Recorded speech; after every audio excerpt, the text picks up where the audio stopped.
Hi everyone, I'm Mike with Bad Goblin Games. In this video, we're going to run through a demo for Trailer Park Warlords of the Apocalypse. I'm going solo in this demo, so I'll be controlling both sides. And we've done a few other videos that hopefully you've had a chance to watch as we explain things in a bit more detail in those videos. Though we also thought it important to bring all of that together in a single video so that you can see how it all works together. Initiative, bidding, moving, actions, attacks, and so on. Basically, everything, how it flows from start to finish. Now, I'm using a small board today as I'm keeping the game confined really to just, kind of this area. We usually play with a 3x3 or 4x4 field. Sometimes we'll go larger if we have, 3 or 4 games, in play. However, for this demo, I just wanted to get the action going quickly, and so this size works just fine for that. Now, before we jump into the game, I want to run through the gangs we're using. First, we're going to review the Bubbas here, and then we'll review their opponent, the Children of the Soil. So let's talk about our Bubbas. We'll start on the left here with Jethro. Jethro is a mutant. His level is muscle. Every gang member has a level attached to them, and that level just tells you how experienced that gang member is. The lowest level gang members you're going to see in play are initiates, followed by muscle, veteran, hardcore, and warlord. Muscle is the average level, so those are really going to be the most common ones you see in play. Now, Jethro is armed. He doesn't have any kind of ranged weapon, no gun, nothing like that. The only thing he's carrying around is a big old two-handed weapon. As a mutant, Jethro begins the game with one beneficial mutation. Mutations are determined randomly. Well, not just mutations, your mutations, mechanisms, or morphologies, just depending upon what kind of gang member you're using. But those are determined randomly. You're not going to go through the table or through the cards and pick one. You're just going to shuffle the cards and draw whatever's on top. So, kind of give you an example how that works. Here's our beneficial mutations deck. So Jethro is going to draw the top one, and he drew Sponge. So Sponge gives him a couple benefits, or several benefits really. He gets some extra damage resistance. It's a little bit harder to kill him, and if he happens to jump or fall from, say, a tall building, he takes a little less damage from that. So that's a good one to have. Move these out of the way. Now, Jethro then has the option of taking on an additional beneficial mutation. Though if he does that, he has to take a detrimental along with it. But we're going to do that. So he's going to draw another beneficial. And he got extra leg, which gives him a little bit more movement. And now I'm going to draw my detrimental. And spatial instability. So if he fails a damage check during the game, he has to roll a die, and depending upon the result of that, he's either going to lose a turn as he falls into the time stream, or he's going to randomly teleport a certain distance and direction away. So that's an interesting one.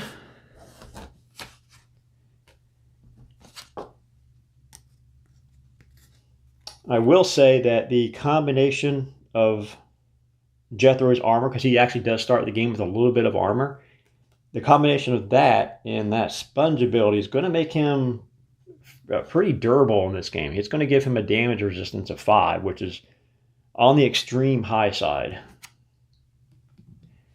Now, everyone else we have here, they're just humans, so they don't have any kind of powers attached to them. So Torch here is a veteran, so he's a little higher level than Jethro. He is armed with a flamethrower. Next up, we have Lily. She's a muscle. She has a little bit of armor, and she is armed with a submachine gun. And then next up, we have Joe. Joe has probably the best armor of the group. He has some combat armor, so he has... Normally, he would have the highest DR, though Jethro with that sponge actually ends up having the most. Joe here is a hardcore, so that's the second highest level we have in the game. Above that was only Warlord, so he's pretty high level, so he's He's pretty good. And he is armed with an assault rifle. All right, let's talk about the Children of the Soil. So here we have the Children of the Soil. These are the four we're using today, and we'll review these from left to right. The Children of the Soil are all plant-based. So you're going to see trees, bushes, vines, and so on with these guys. So let's start off with Loop here. Loop is a fruit tree. He is armed with a rifle, and he is a muscle level. Now, as a fruit tree, Loop starts off with one beneficial morphology called a juicy fruit. So some gang members do start off with a very specific mutation or mechanism or morphology. So in this case, Loop starts off with the juicy fruit morphology because he is a fruit tree. Then he does have the option of taking on some additional. So again, he's going to take an additional beneficial morphology. So I'm going to draw that. And he gets intoxicating aroma. But along with that, he has to take a detrimental killer swarm. So he starts the game with those three. So he has killer swarm, which is a detrimental. So that's basically like a hive of bees are living inside of him, and will more or less end up attacking him throughout the game. He has intoxicating aroma, which can cause nearby rowdies to basically lose a turn as they become enchanted, or whatever smell or aroma he's giving off is just so intoxicating, right? Then he has the juicy fruit, which is interesting because that allows any gang member who is in base contact with him that takes a recover action to remove 2 wounded tokens instead of 1. So the thing about this is it's not just friendly gang members. If he's in hand-to-hand combat, his enemy could take a recover action and snatch a fruit off him and eat it and take 2 wounded tokens off instead of 1. All right, so that is Loop. We'll move on and we'll talk about the next one here. This is Prick. Prick is a cactus. He is armed with a plasma rifle.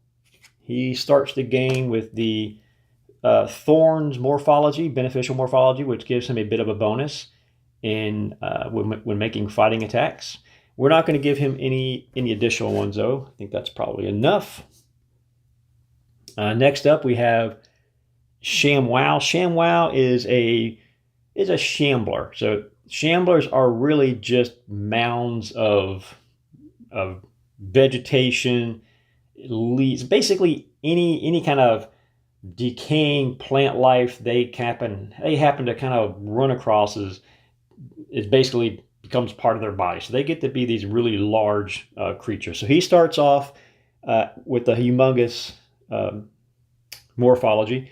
He also starts off with rotting vegetation, which is a cloud. So any gang member within 3 inches, if they start their turn or their activation within 3 inches of it, has to make a guts check. If they fail, they lose their turn as they're vomiting all over the place. He otherwise doesn't have a ranged weapon. He starts the game with a power fist, which is perhaps maybe the most powerful hand weapon we have in the game.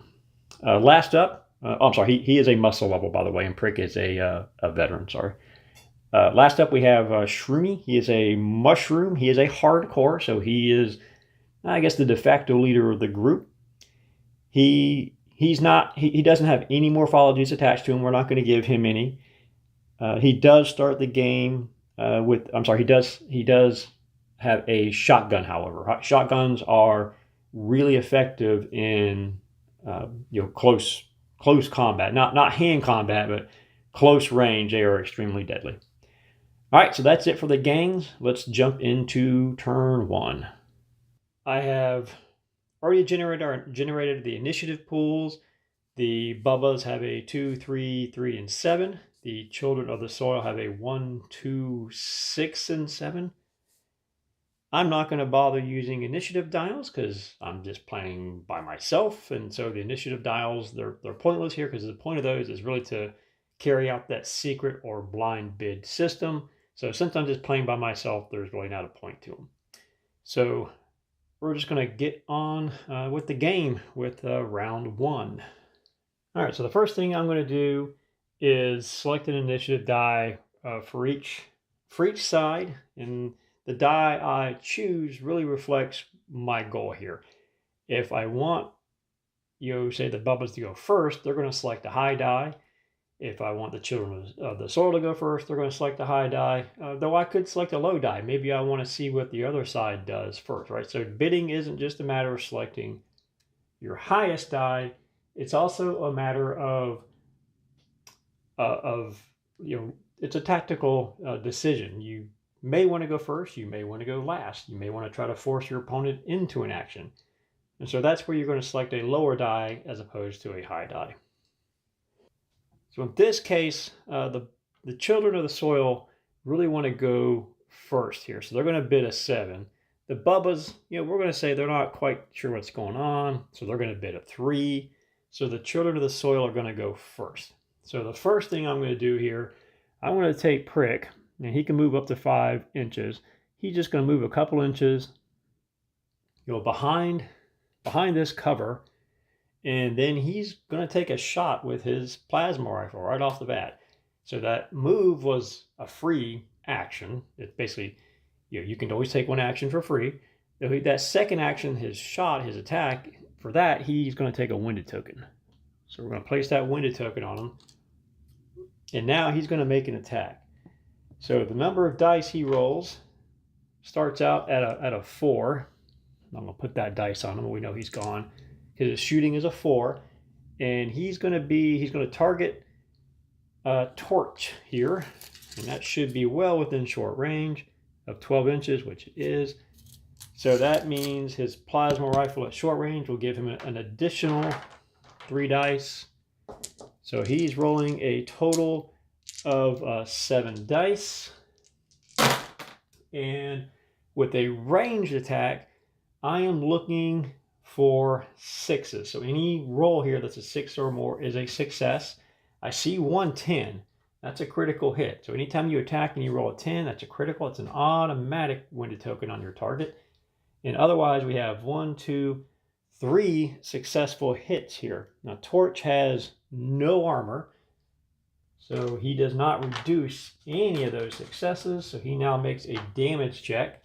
The damage check target number is a 5 plus the number of successes. So I need an 8. So I'm going to roll 2 dice. I need one of these to be an 8.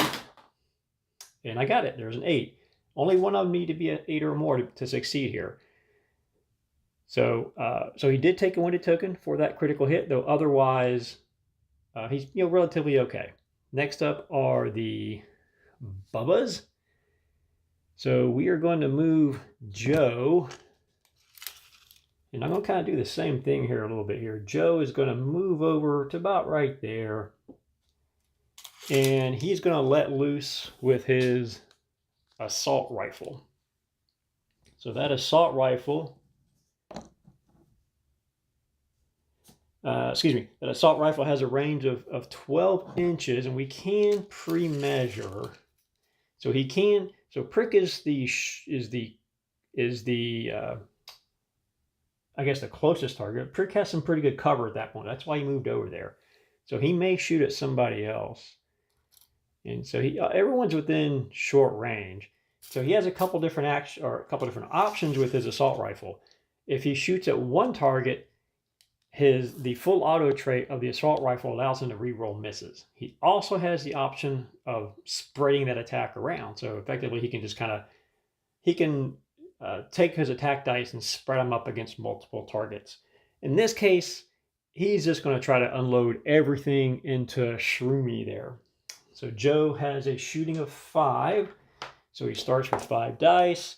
At short range, his assault rifle is going to add 3. So he's rolling 8 dice. Let's see what happens. And again, I'm looking for 6s. Well, there is a 10 right off the bat. So that's a critical. And I need to see if I have any Apocalypse cards that may help me out here.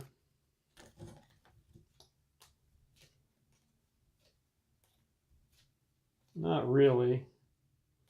No, nothing's going to help him with that attack, unfortunately. So he has 1, 2, 3 successes. So that wasn't really all that good.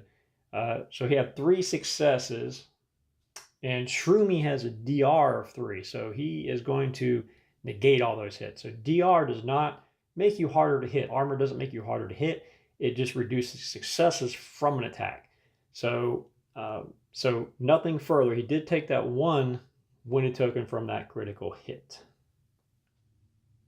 All right, so we're going to move on to round 2 with another bid.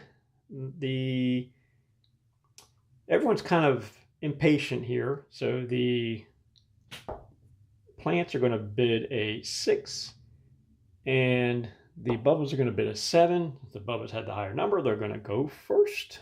And let's see. We're going to... I did forget one thing here. Joe should have got a winded token on that last action because he moved and he attacked, so he should have got a winded token. So because he took 2 actions. All right, we're going to move Lily a little bit. She's going to move over there, but she's not going to shoot. She can take fewer winded tokens than Joe does because she's a lower level, so she's not going to take that one voluntarily. So she's just going to move. Now we're going to activate one of the Children of the Soil, and we're going to go ahead and activate. Actually, that probably wasn't a real smart move for Lily. We're going to go ahead and activate ShamWow. So he's going to move, and that's going to put him about right there. So he is just out of hand-to-hand combat. He's about a ½ inch away. So he's going to go ahead and take a second action. He's going to move into hand combat. So that second action, he gets that winded token. And as part of that, he is going to play this charge card. With that card, if he moves into base contact with which he just did, he gets a free hand attack, and that free hand attack comes with a plus 1d10 to his attack. So ShamWow normally rolls 7 dice. So his base fighting is a 4. His big old weapon gives him 3 more, and that charge card gives him an additional 1. So he's actually rolling 8 dice. Now, unlike range combat, remember range combat, you're really just looking for 6s. With hand combat, your target number to hit is equal to your opponent's total fighting. So Lily has a fighting of 3d10. She has no hand weapon. So that is her total fighting. So ShamWow here only needs 3s to hit. Well, I see a 10 there automatically. So, I see a 10, so that's an automatic winded token on Lily. And that's 1, 2, 3, 4, 5, 6, 7, 8. 8 successes. So that was a pretty good or pretty successful hit on Lily there. So does she have anything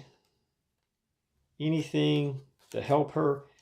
Not yet. I did forget to do one thing with ShamWow. We're going to go back and do it in just a moment. I did forget to do one thing with him. So Lily needs to make a damage check. She has 2 points of armor. So the 8 successes that ShamWow inflicted gets reduced to 6 successes because DR reduces successes. So her target, she's making a damage check now. So her target number is 5 plus the number of successes, which is now 6. So she needs 10s. 10s are successes regardless of what the target number is. And that is a 5 and a 1. That is super bad. So when you fail a damage check, you're either going to have a normal failure, which results in a winded token, or you could just be out, you could outright just be killed, which is the situation here. So a kill results, a kill is any time that you fail a damage check and at least one of the die rolls is equal to or lower than the weapon's target number. In this case, the target number for most hand weapons, actually for ShamWow's Power Fist, the kill number is a 3. So since Lily failed the roll, the damage check, and at least one of those is equal to or less than the weapon's kill number, she's going to die. However, she's going to play this Apocalypse card called I Ain't Got Time to Bleed, which allows her to re-roll 1 failed damage check die. So she's going to re-roll this 1 naturally, because that's the one that's killing her currently. Oh, and look at that. There is a 10. That was timely. So that actually saved her life at that point. So she went from dying to passing that damage check. All right, so I did forget to do one thing with ShamWow. This is kind of one of the challenges sometimes of running these demos, these solo demos. You just kind of forget to do things. Let's see. Oh, actually, you know what? I did not forget because it's not on his active. So what I was looking at was his rotting vegetation. And I thought it was on his activation, but it's actually when anyone within 3 inches of him is activated. So I did not forget. I actually did do that correctly. Yay. So just forget everything I said. I'm an idiot. All right, let's go on to the next round of turn 1. So we're going to go on to round 3 here. So we have some low numbers at this point. So the bubbles are going to bid a 2. That's the highest they have left. And the children are also going to, the bubbles are going to bid a 2 and the children are going to bid a 2. That's a tie, so they're going to have a little roll off here. The bubbles rolled a 5 and the children rolled a 10. So the bubbles would get, the children with the higher number, they would get to choose to go first or second. And I think they're going to go ahead and go first. And let's see, Shroomy is going to move about right there. Take his wounded token with him, and that's going to be his turn. So I'm going to put that, wrong dice. Put that dice over there with Shroomy.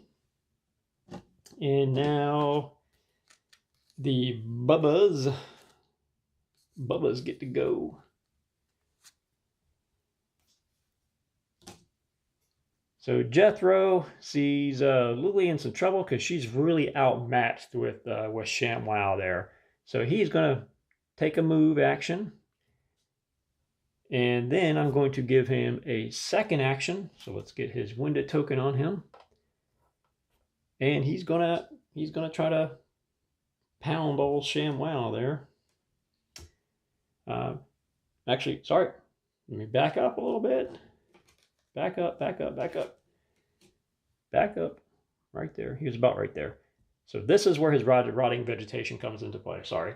So his rotting vegetation morphology, any rowdy that is within, that gets active when they're activated, if they're within 3 inches of him, they have to make a guts check. If they fail, they basically lose their activation because they're just too busy retching and vomiting from that horrid smell. So Jethro is going to make a guts check, and he has a guts of 2d10. So he's going to roll 2 dice.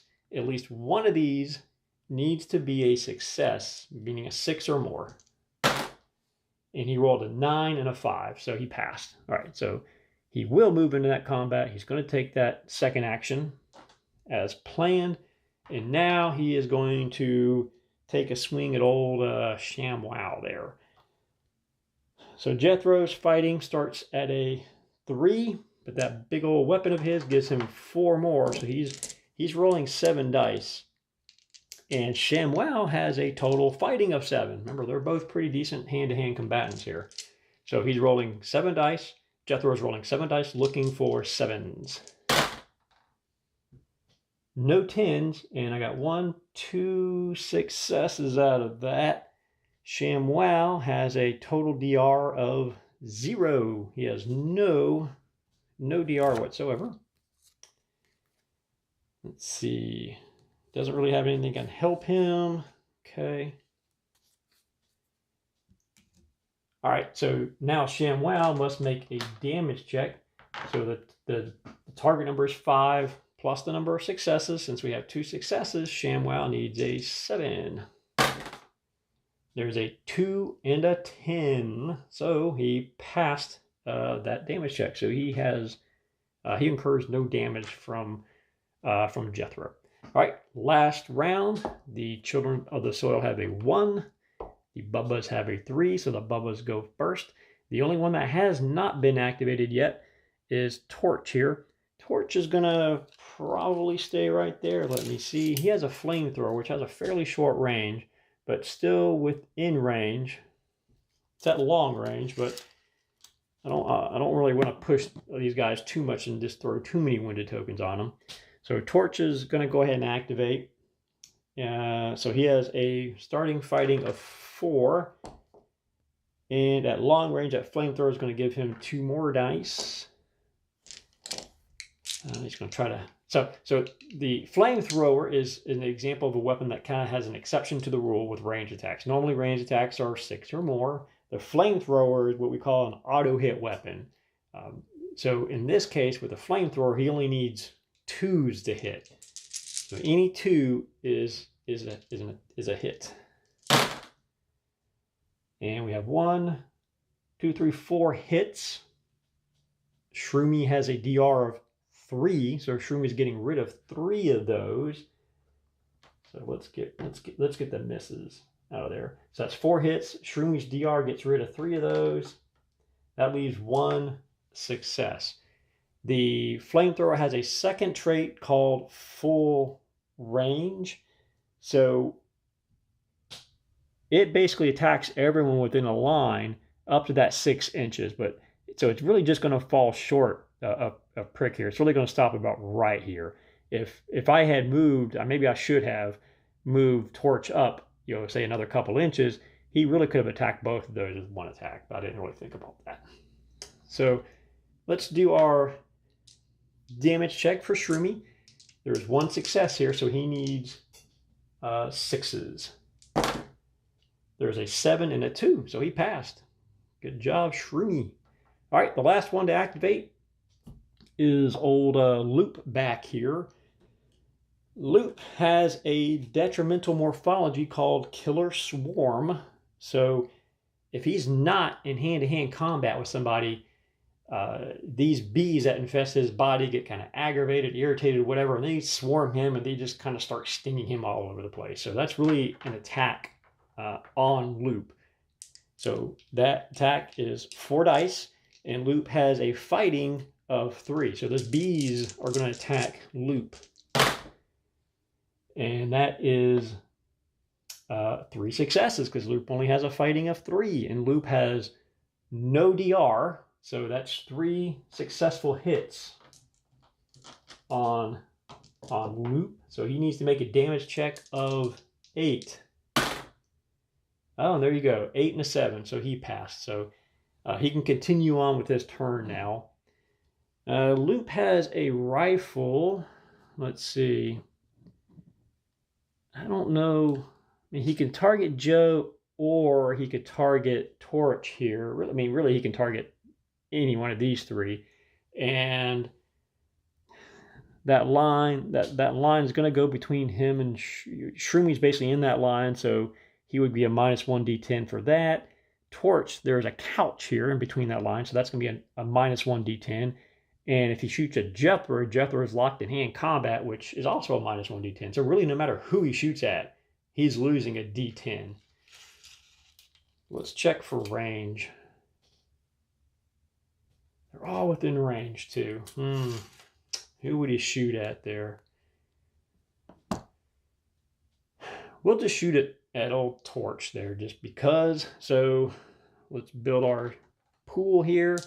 His shooting, Loop's shooting is a 3 at short range. That rifle is going to give him 4 more, so that's 7 dice, but he's losing 1 because of that couch. So basically this couch we count as intervening cover. If Torch was right up against it, he would get, it's still cover, but it's DR, so it's negating hits. But in this case, it's intervening cover, so he's not actively taking cover behind it. So the attacker just loses a die. All right, so I'm going to roll, and I'm looking for 6s. Oh, I see a 10 in there, so that's another winded token on Torch. And I see only 2 successes out of all that, though. And Torch has, but he has no armor. So no DR for Torch. So he has to make a damage check. With 2 successes, he's going to need a damage check of 7. There is a 2 and a 3, and that may be bad news. Yeah, that's going to be bad news for Torch, actually. Does he have anything? No, he does not. He has nothing that can help. Okay, so again, he needed a 7, so he did not get that. So he failed the die roll, and the kill number for a rifle at short range is a 2. So since he failed the roll, and at least one of those damage check rolls was equal to or lower than the weapon's kill number, Torch is just simply dead.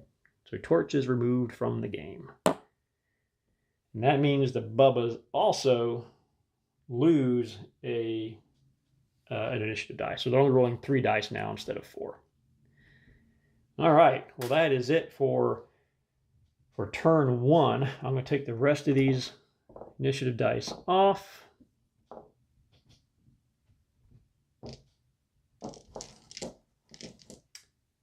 No one is over their stamina value and winded tokens.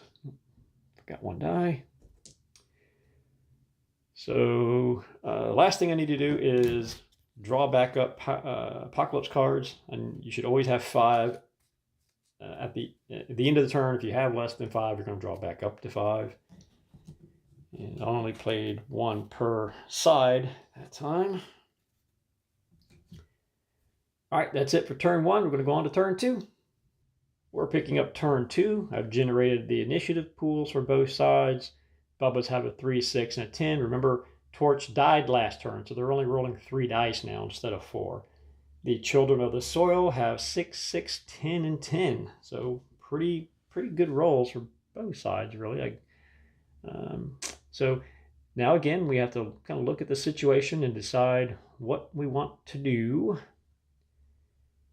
And Joe's kind of in a rough spot here because he really is going to become the target of 2 attackers. Prick and Shroomy are going to be targeting him, and maybe Loop too. Loop may turn his attention to Joe. So Joe really wants to go first at this point. So he's gonna bid a 10. But you know what? So are the Children of the Soil, because they have 2 10s in there, so they have a couple to burn really. So since they both bid a 10, they're going to re-roll, and they both rolled a 2, so another time. So we roll that again, and this time the Bubbas get a 6, and the Children get a 9. So the Children of the Soil are going to act first. And let's see what kind of range we're at here. Oh, is that short range? Yes, it is. Okay. Yep. I'm going to verify that. Okay.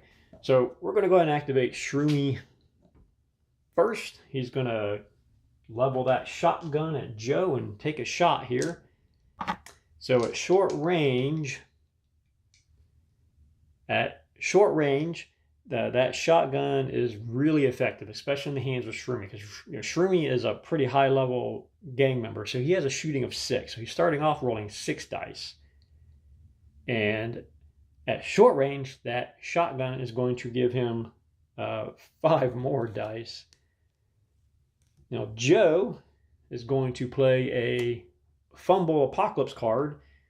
And let me draw this out there so we can kind of illustrate this, actually. So he has 11 dice. Joe's going to play this Fumble Apocalypse card, which removes a dice.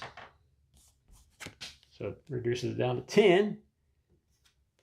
And then Shroomy is going to say, oh yeah, well, I'm going to play I have the power card, which gives him a dice right back again. So back up to 11. So I'm rolling 11 dice, and I'm only looking for 6s. All right, do we have multiple 10s? Yes, we do. So that shotgun at close in close range has the close quarters trait. Normally when you make an attack, it doesn't matter how many 10s you roll. If you roll 1 10 or 3 10s or 5 10s, it's still just one winded token. However, with a shotgun, when you're in close range, that close quarters trait comes into effect. So every 10 that you roll inflicts a winded token. So we have 2 winded tokens there. So that's 2 more winded tokens on Joe right off the bat. So how many successes do we have? 1, 2, 3, 4, 5. Looks like five successes. Joe has a DR of 3, so it's getting rid of 3 of those 5, leaving 2. So at the end, there are 2 successes. So Joe needs to make a damage check of 7. Remember, his target number is 5 plus the number of successes, so 7. Oh boy. Okay, so here is a 4 and a 1. So he failed the check. And he doesn't have anything that's going to help him with this, unfortunately. So that's another kill. So he failed the damage check. At short range, the kill number on that shotgun is a 2. So we failed, and I have with a 4 and a 1. That 1 is equal to or less than that kill number of 2. So Joe is dead. That's 2 quick kills in this game. That's the way it goes sometimes.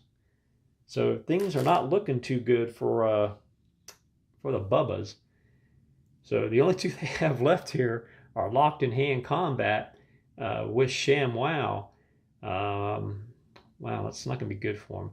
I'm going to go ahead and activate Lily over here because she's probably going to be the target of ShamWow's attack because she's just going to be easier to smash than Jethro.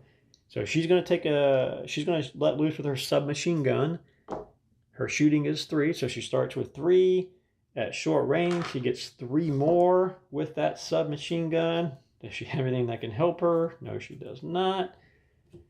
All right. However, in hand combat, that submachine gun, you lose 1 dice. So some weapons, most ranged weapons, I should say, if you're using them in hand combat, you're going to lose some dice. So she's rolling 5 dice, and she's looking for 6s. And that's a really bad roll. There's only 1 success in there. However, that submachine gun is a full auto weapon, which since she's targeting a single enemy, she gets to reroll those misses. Oh, that's better. So now we have 4 successes. You'll notice there's now a 10 in there. That 10 does not count as a critical because it came on a reroll. So it's not actually a critical. However, almost forgot something.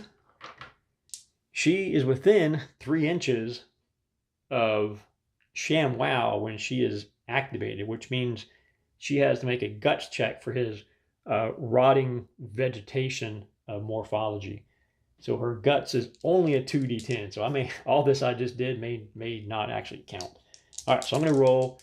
So she's rolling 2 dice. At least one of these needs to be a 6. I'm going to roll some blue dice here just so you can see the difference. Okay, there's a 2 and a 7. She only needed one of them to be a 6 or more to pass, so she passed that. Okay, that's good. All right. So she has left. She has 4 successes on that attack. ShamWow has no DR, so he needs to make a damage check of 9. Does he have anything? No, he does not have anything to help. Okay, so he's rolling 2 dice, and he needs one of these to be a 9 or a more. There is a 2 and a 3, so that's not good, but it's not a kill. Submachine guns at short range have a kill of 1, and at long range, they can't kill. So he just gets another winded token. All right, let's go on to another bid. And I think at this point, why not? The Children of the Soil are going to bid a 10. The Bubbles are going to bid a 6. So the Children of the Soil will get to go first. And we're just going to go and activate ShamWow. I mean, he's right there. He's just going to try to smash Lily with that big old power fist of his.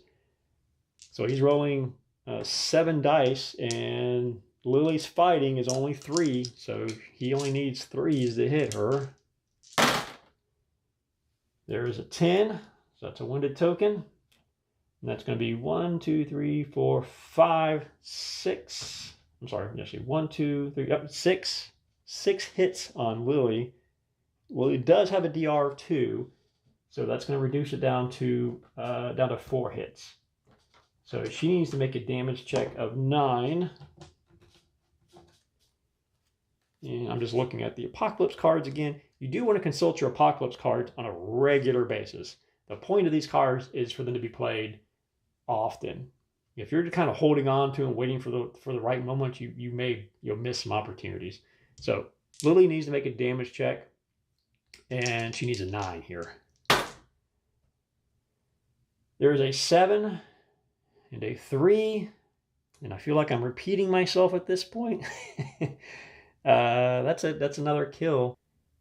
So ShamWow brought that Power Fist right down on top of Lily, and this Power Fist is really one of the deadlier, not just hand weapons, one of the deadlier weapons we have in the game, with a kill number of 3. So since Lily rolled that damage check and she failed, and at least one of those weapons is equal to or lower than the weapon's kill number, she is also dead. So the Bubbas are just doing horrendous. And I guess we can blame that on my dice rolling here, because that's something awful. So the only one that leaves for them at this point is old Jethro there. What's Jethro going to do? Well, the only thing he really can do, he could try to break out of that hand combat and maybe go target someone that's easier to deal with. But now he's Jethro. He's just going to swing that old wheelbarrow there. But before he does that, he has to deal with the rotting vegetation. So he's going to make a guts check. And his guts is 2, so he needs... he's rolling 2 dice. He needs a 6 or more. All right, so he's going to make his guts check. He needs a 6 or more. And there's a 6 and a 10, so he passed. So he does get to activate this turn. So he's just going to swing his wheelbarrow. I mean, what else is he going to do here? So he's got 7 dice. He doesn't have any cards that can help him. And his target number is a 7, because ShamWow's total fighting is a 7. And there's no 10s, and two hits there. So ShamWow has no armor, so no DR. So he's going to make a damage check, and he needs a 7. Now there's a 6 and a 5, so that's a failure. It's not a kill, but it's a wounded token on old ShamWow there. So now he has 3. Never mind, I already put a dice on him there. Yeah, so that's going to be it for Jethro. Meanwhile, the Children of the Soil still have 2 unactivated that they're going to go ahead and go with. And Prick is going to hang out right there. There's really no reason for him to move. He's within short range with his plasma rifle, so he's going to take a shot with his plasma rifle. So he's rolling 7 dice. He does lose 1 dice, however, because he's shooting at a target that's in hand combat, so he's rolling 6 dice. And I need 6s. 1, 2, 3, 4, 5. Well, that's a pretty successful attack there. I'll take these out. So I want to illustrate this. So 5 successful hits. Jethro has some armor, giving him DR2. So that removes 2 of those successful hits. Jethro is also Spongy. If you recall, that Spongy mutation gives him an additional 3 DR. So that takes all that away. And that's really the only reason I'm continuing this demo at this point, is because Jethro effectively has 5 DR. So he has a lot of DR. He's going to be tough to bring down. All right, so I was on Prick over there. Loop is the only one who has not activated. He's going to go, but he has that killer swarm he needs to deal with first, so he's going to roll that. So he's making, I'm sorry, so those bees are going to attack him automatically. So they're rolling 4 dice, and they need 3s. There's a 10. So old poor Loop over there gets a winded token just from the bees that sting him and attacking him. And he has to make a damage check of 8. And there's a 5 and a 6. So the bees actually can't kill him, but that mutation, that morphology is not doing him any favors. He just took 2 winded tokens from those bees attacking him. And now he's going to go ahead and shoot at Jethro here. So he has 3 dice for his shooting. At short range, he gets 4 more. So really the goal here with some of these tougher, some of these tougher gang members, whether it's Jethro with his, little bit of armor, but plus that Spongy mutation, or if they're wearing, power armor, really part of it is you're just kind of trying to whittle them down by getting those 10s. So we're going to roll. Loop's attack. No 10s. And that is a horrid roll. Only 1 success out of all that. So we know that's not going to hurt Jethro whatsoever. So we can forget about that. All right. Well, that is the end of turn 2. I'm going to take these initiative dice off. No one is over their stamina. Loop has 2 winded tokens, but he has a stamina of 3. ShamWow has 3 tokens, but he has a stamina of 4, so he's not okay, but he's not in immediate danger of going away at the moment. I'm going to get rid of some.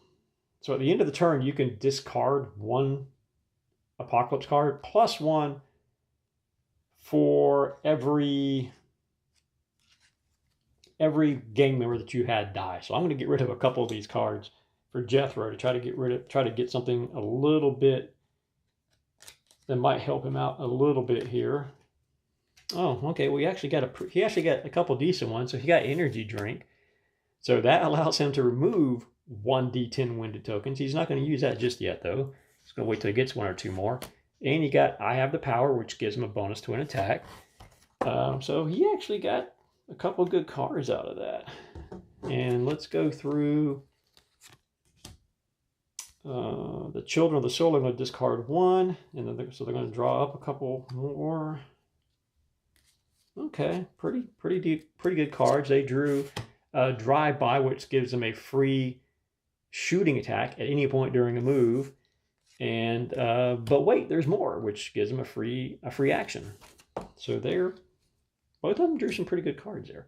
All right, so I'm going to generate my dice pools, and then we'll get on to turn 3.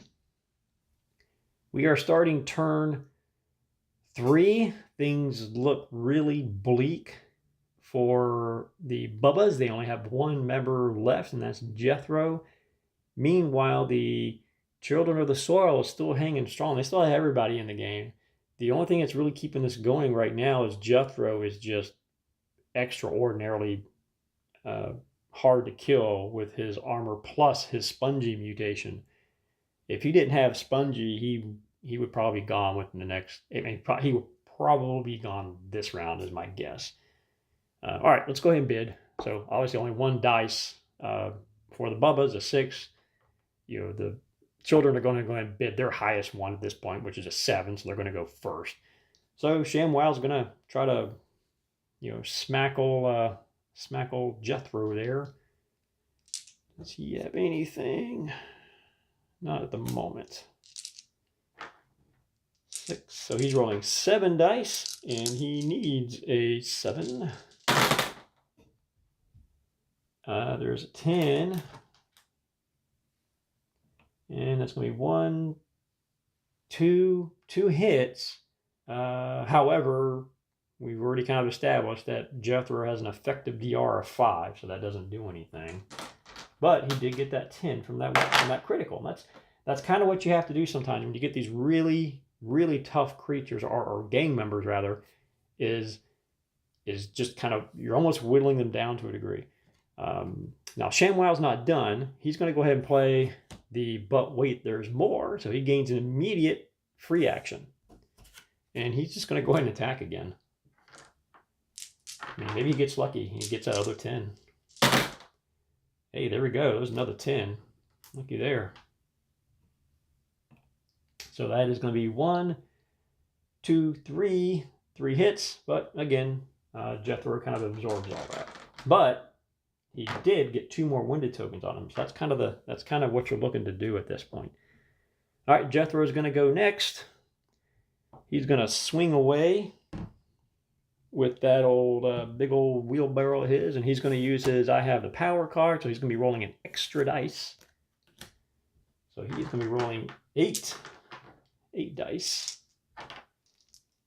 Jethro really has the advantage in this combat. I mean, they're really rolling pretty much the same attack, but Jethro has more armor. So he really has the upper hand. So he really should, I mean, as long as the others don't kill him outright, he really should take the upper hand in this at some point. All right, well, there's a 10.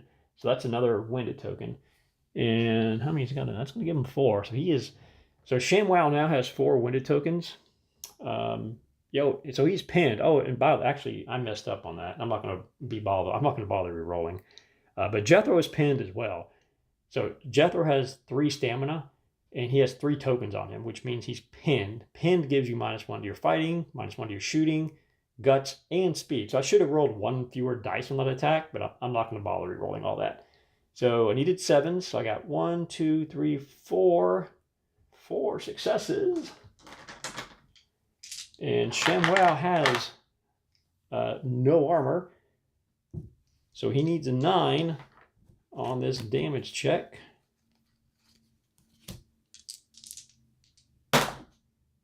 Oh, well, things may be looking up for old Jethro there. There's a 6 and a 1. So ShamWow failed his damage check.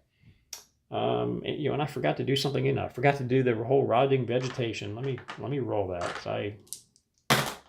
He passed. Okay, I was doing the rotting vegetation because Jethro's within 3 inches when he's activated, so he had to roll for that rotting vegetation.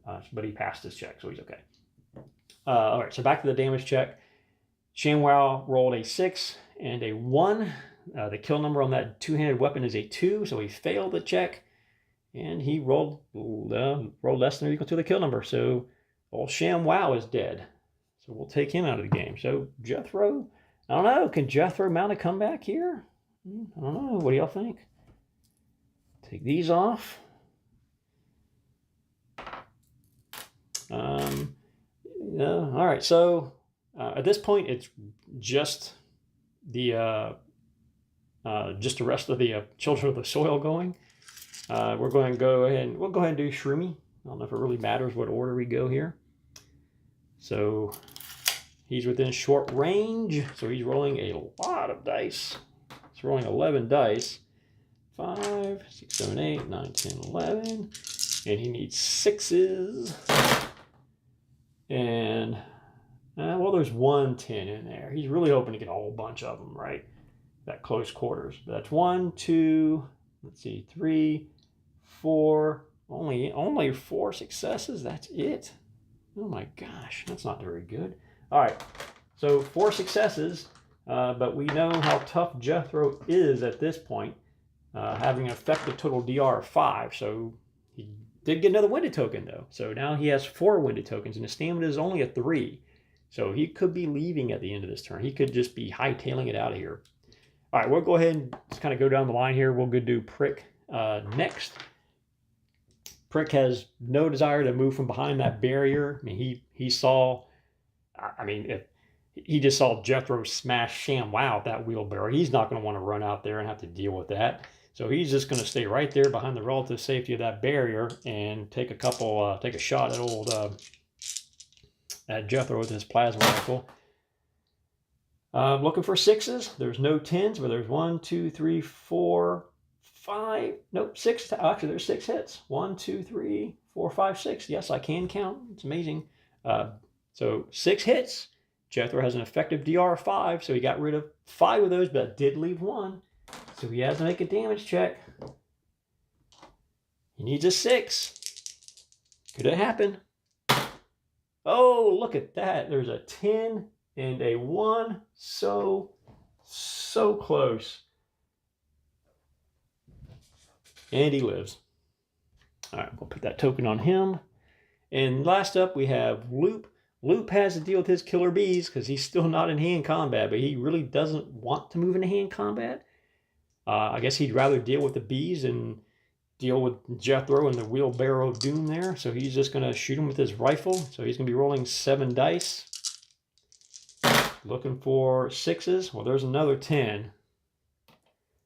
And that's 1, 2, 3, 4, 5 hits, which Jethro's DR negates. So that's going to be the end of the turn here. So let's see. I'm going to take these dice off. Now, normally at this point, Jethro, he's over his stamina with wounded tokens. He has a stamina of 3, but he has 5 wounded tokens on him.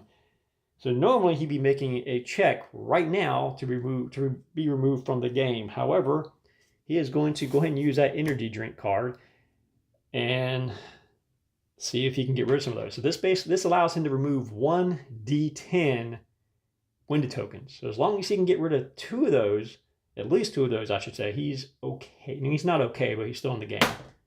9. Oh, wow. He got rid of all of those.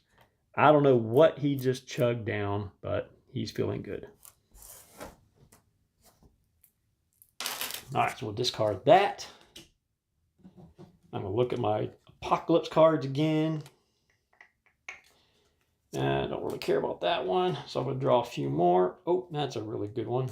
So he just missed me by that much. So your enemy's attack automatically fails. So that could really help him out here. And suck it up. Okay, let's see. I'm going to do the same for the children. Okay, that's pretty good. Things are looking good. Things are getting a little interesting here now. All right, so that's the end of turn 3. Let's go on to turn 4. Turn 4, I've generated the initiative pool. The Bubbas have a 2. Children of the Soil have a 4, an 8, and an 8. So the Children of the Soil are obviously going to win the initiative here. Maybe. So Children of the Soil are just going to bid a 4. The Bubbas are going to bid a 2. So the Children of the Soil go first. However, Bubba's going to go ahead and play this Seize the Moment card. So he wins the initiative regardless of what dies were bid. So he's going to go ahead and go first. Let's see. Who does he really want to go into hand combat with? All right, so he's going to move up here into hand combat, close combat, base-to-base contact, whatever you want to call it, with Shroomy. And then he's going to play, but wait, there's more. So he gets a free attack, or a free action rather, which he's going to use to attack. So he's rolling 7 dice, and Shroomy, again, he's pretty high level. So his fighting's actually still a 6. Not quite as good as ShamWow, but still good. Looking for 6s. 1, 2, 2. That's it. Just 2. All right, so only 2 hits on Shroomy, and Shroomy has a total DR of 3. So nothing. Absolutely nothing. All right, we're going to go ahead and activate Shroomy now. And he's just going to blast back. So Shroomy is going to be rolling 10 dice. It's normally 11, but we're losing one because he's using that shotgun and hand-to-hand combat. So he's rolling 11 dice looking for 6s. Looking for a whole bunch of 10s, but there's only one in there. Do they have anything? Nah. Well, he could have used one, but I was supposed to use it before I roll. All right, so there's a 10. So that's one wounded token. And how many successes? 1, 2, 3, 4, 5, 6. 6 successes. So that is going to have Jethro making a damage check. So I need a 6. 10 and a 3. So he passes damage check. So he lives. All right, we're going to go ahead and go with Prick next. And he's still just going to chill out behind that barrier. He's rolling 6 dice at this point. Normally it's 7, but he's shooting into hand combat, so he's losing a dice. Looking for 6s. 1, 2, 3, 4. That's not enough, and there's no 10s there.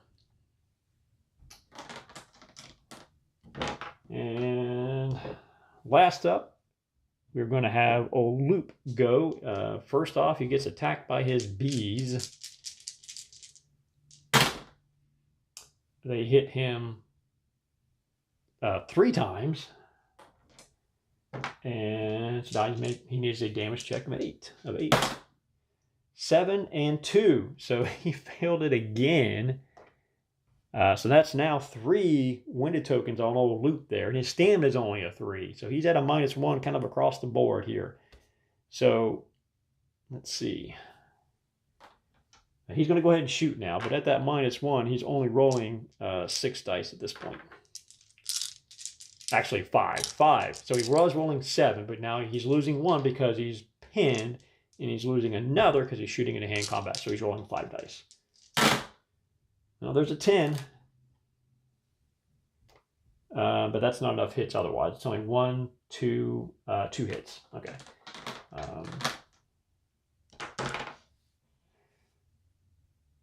All right, so that's the end of this turn, turn 4. I'm kind of interested to see where this goes.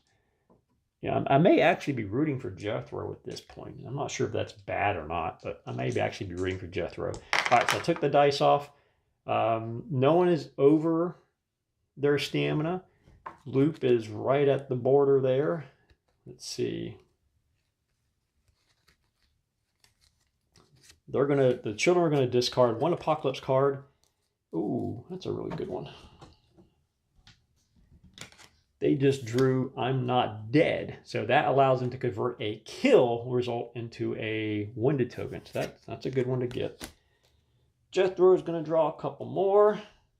Oh, look, this is timing. He just drew Dumpster Diving. So Dumpster Diving allows him to go through his discard pile and get a card. So he's definitely going to be using that to go get that energy drink card that he used earlier. All right, so that's it for turn 4. Let's go on to turn 5. We are on turn 5. I've done the initiative pools here. The Bubba's got a 2. The Children of the Soil got a 2, 2, and a 5. So the Children of the Soil will be going first. Let's see. Shroomy wants to end this, so he's going to go ahead and activate with that 5, and there's Bubba's 2. So Shroomy's going to go ahead and play I Have the Power, which gives him an additional 1d10. So he's back up to 11 attack dice. So it was 11, and he lost one because he's shooting while in hand combat, but now he's getting one back for playing that card.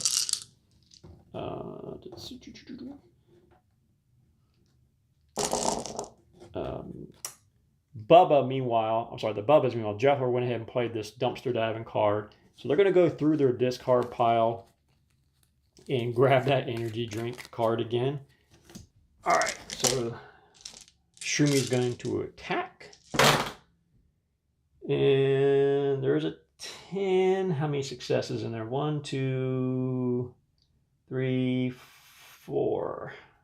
So he does get the damage token. I'm sorry, the winded token, but he doesn't have to make a damage check because there's just not enough dice here to get through his armor and spongy exterior. All right, so now Jethro is going to go, and Jethro is going to make an attack here. Let's see. And Jethro doesn't have anything that can help him out. 4, 5, 6, 7. All right, Jethro attacks, and he's looking for 6s. Not too many. There's a 10. So that's 1 winded token on Shroomy over there, but only 2 successes otherwise. And with Shroomy's 3 DR, that does not hurt him. All right, so we're going to go ahead and go with Prick now. Prick is going to make an attack, and he's rolling 6 dice at this point, where he's losing 1 because he's shooting into hand combat. There's a 10.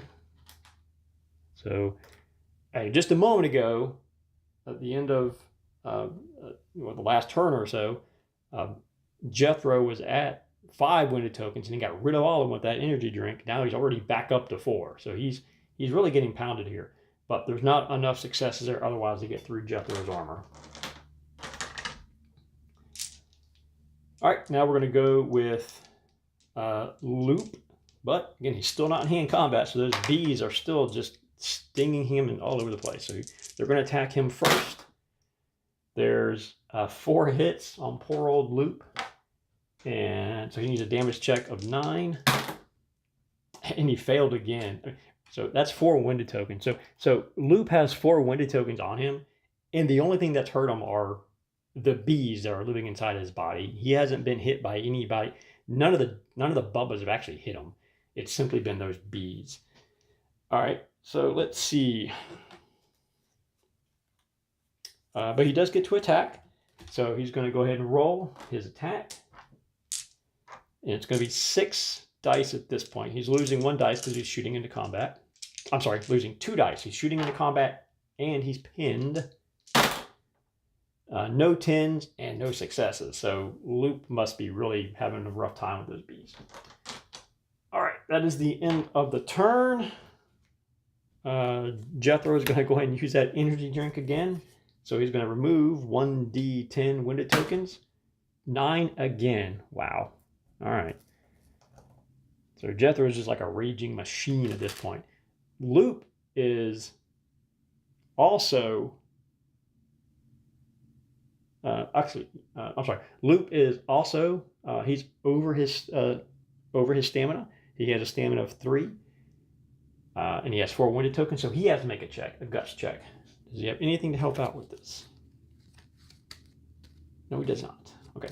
So normally his guts is a 2, but since he's pinned, he's losing 1 of those. So he's rolling 1 dice.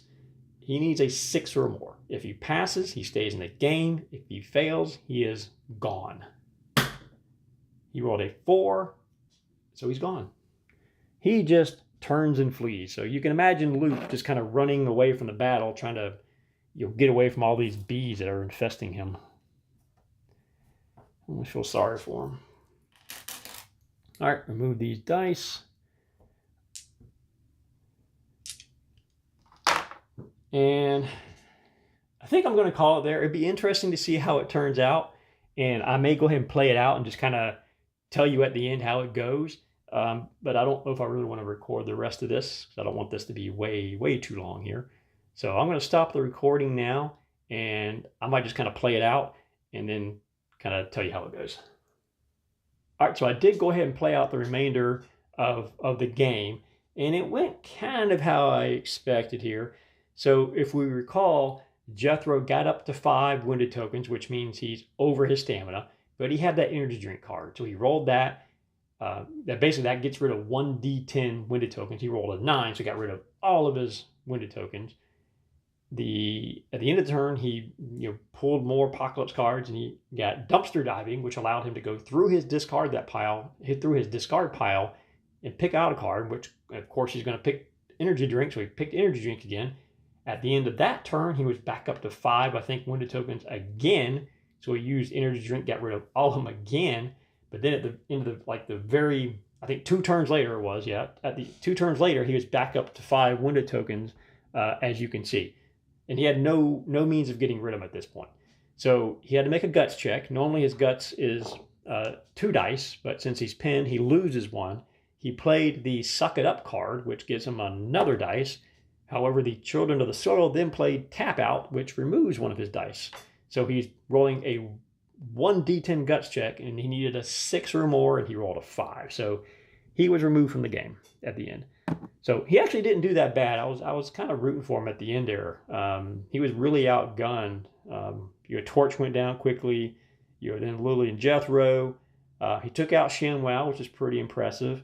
Loop, he got killed or ran away with it, because of his own bees. If Jethro had another turn or two, he may have taken out Shroomy. It may have been better for me to run around to the other side and try to get a hold of Prick. He's probably a little bit easier to take out. Maybe not, because Prick has... Well, no, actually he wouldn't, because Prick has base fighting of 4, but he also has the Thorns Morphology, which gives him 2 more in hand combat. So actually, it would have been the same, but he has less stamina, so I guess that maybe it would have been a little easier. But anyway, that's enough for this demo. If you have any questions or thoughts or comments, suggestions, whatever, just let us know. Thanks.